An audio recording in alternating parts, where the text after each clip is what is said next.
From this topic, my enemies were killing me, but God just canceled my funeral.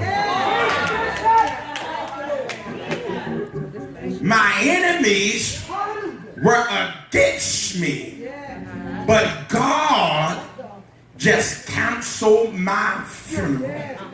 This text gives us a validity. I don't have time to do homiletics or hermeneutics. I don't have time for it, but let me tell you this, what this text was saying in here, and that David the psalmist was beginning to talk about the trouble that he has faced and was going to face in his life. For we know that David been through many trials, and even when he came to one of a big trial, and his name was Goliath.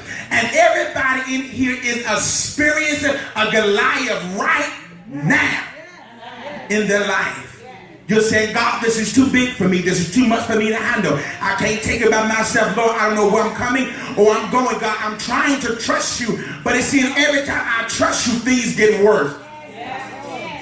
It seems every time I try to go on the right and narrow path, it seems that things are trying to attack me. But when good is around, the evil is always going to be present. Whenever you're trying to get closer to God, Satan is getting closer to afraid about anything. You can no longer be tempted by Satan. And some of you are so much afraid of the enemy until he controls your every being.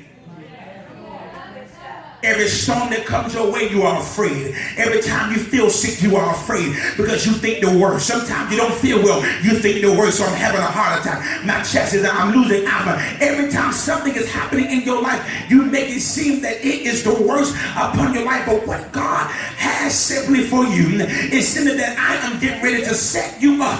And people have already now planned on embalming you and putting things in your life. But what God is getting ready to do now is he's about to raise you from the dead. Some of you have been sitting in the mower cold all year long, and it seems that God would never rise you up. But God says, greater is he that is in you than he that is in the world. So God has put something on the inside of you, and he wants you to wake it up. Somebody shout, wake up.